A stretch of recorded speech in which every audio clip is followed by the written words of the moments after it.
Senegal has gone ahead to obviously qualify for the round of 16 after beating Cameroon by 3-1 down in. It is in Ivory Coast where the African Cup of Nations is taking place. Sadio Mane has gone ahead to expose Onana. Again, Ismail Sarr on target with an assist, and Cameroon pulled one back towards the end of the game, and Sadio Mane said, no, I have to obviously put the icing on the cake, and everything went on as to planned to Senegal. Smash the like button, comment and share. If you're watching us for the very first time, endeavor to subscribe to this channel so as not to miss out on stories that we will upload in here on a daily. And Rokani David is my name, and hope you guys are really having fun wherever you are. Now, today is a Friday and it's match day 2, as you really saw it I think yesterday, because yesterday match day 2 started of this African Cup of Nations where Ghana drew with Egypt 2-2. Mohamed Salah getting an injury, and Jurgen Klopp has gone ahead to speak ahead about it, and we still have lots of things to discuss about. And today it's Sadio Mane Senegal Day, because they've gone ahead to obviously expose the side of Cameroon. You know, Cameroon is really having lots of problems. You know, with Mbeumo out, injured, and Abaka, one of their center forwards that went ahead to make a very huge name at the AFCON, I think in 2022, where he went ahead to really score 5 goals. I think was the top scorer.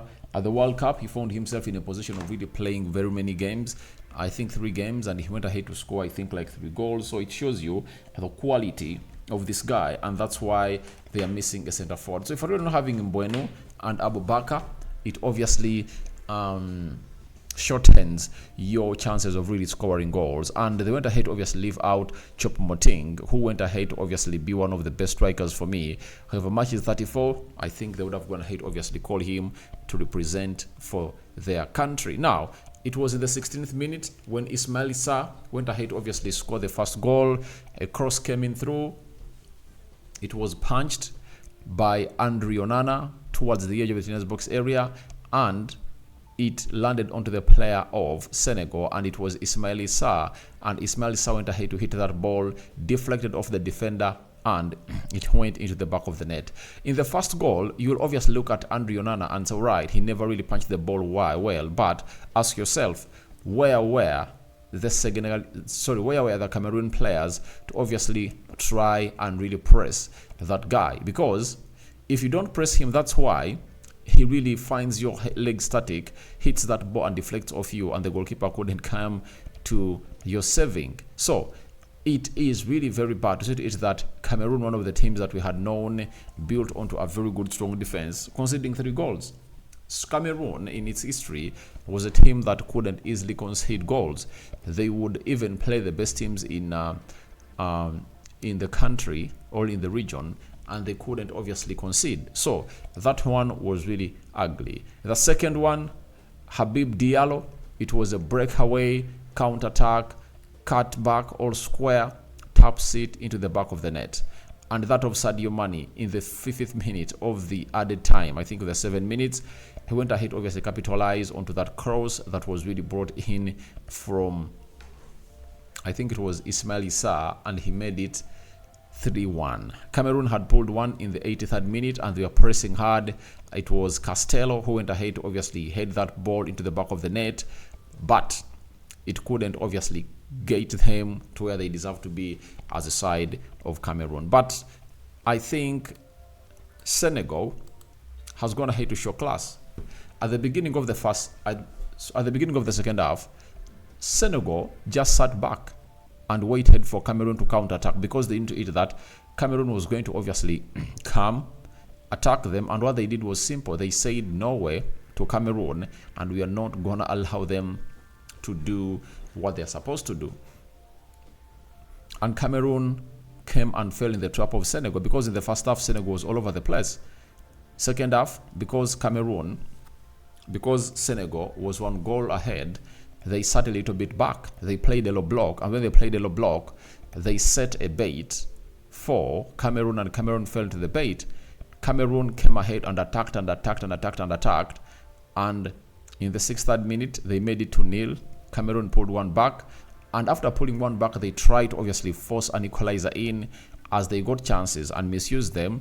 Sadio Mane got his and went ahead to bar it in the back of the net. Remember, this is his second goal contribution. Remember, in the first game they played, put up an assist, and then this time round has gone ahead to create himself and get a goal to make it 3-1 for the side of Senegal. When you look at Senegal, they're having traits of a winner, and for everyone who knows what winning teams do, especially in such tournaments, it's all about scoring goals and not concede many.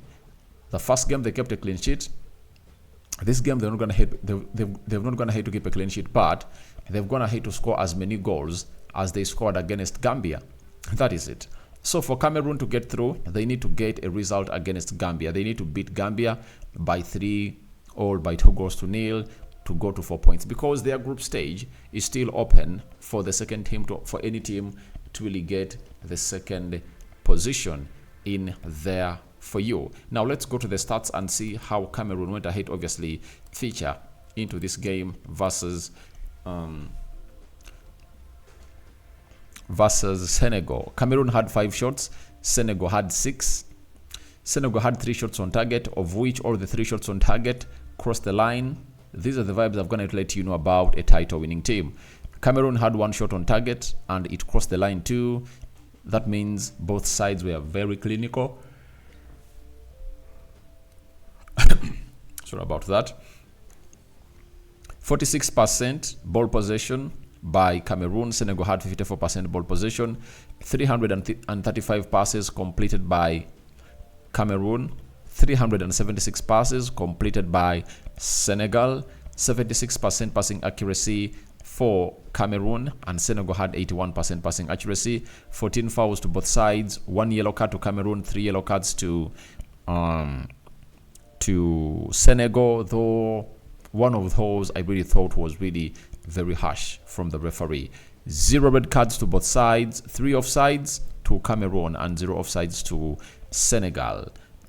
8 corners to Cameroon and 9 corners to Senegal. So those were the stats, and this is how the table is really standing in Group C.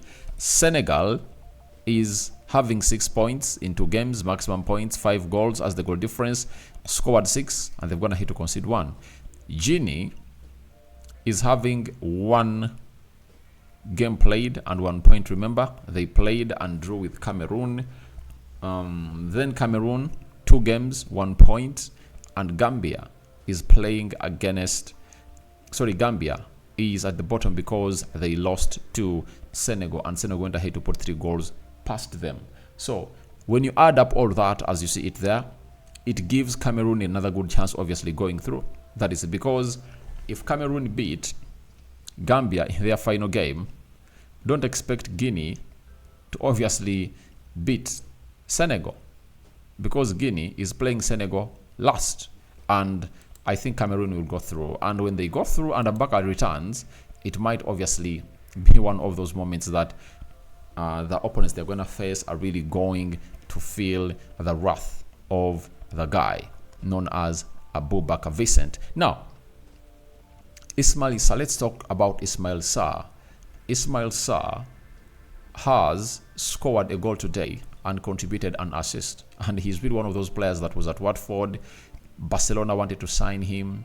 Man United at point X wanted to go for him, but because of his being injury prone, he found himself not making it where he deserves to be. But I think he got relegated with Watford. After getting relegated with Watford, he went, I think they sold him to the French league. That's where he's playing from now, and I think went ahead of his put in a very good shift. And I would like to come in and really tell you, my man of the match is none other than Ismail Sarr. A goal and an assist today cannot really stop him from being our man of the match. I don't know who your man of the match was. If I told you went ahead to watch this game of football, go into the comment section and tell me who your man of the match was. But Senegal have gone ahead to ease their way to the round of 16. They're already there.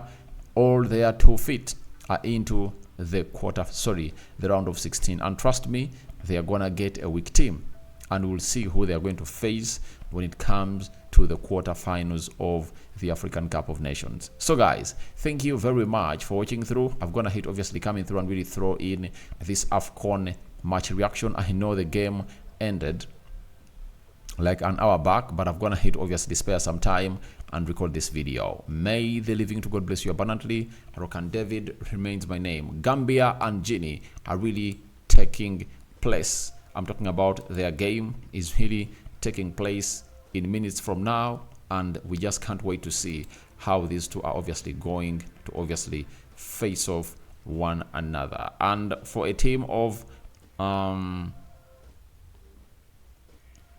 Gambia, Girassi is back, and Girassi has gone ahead to make it to the bench. And shockingly, even Naby Keita, formerly playing for Liverpool, is on the bench for Gambia. I'm out.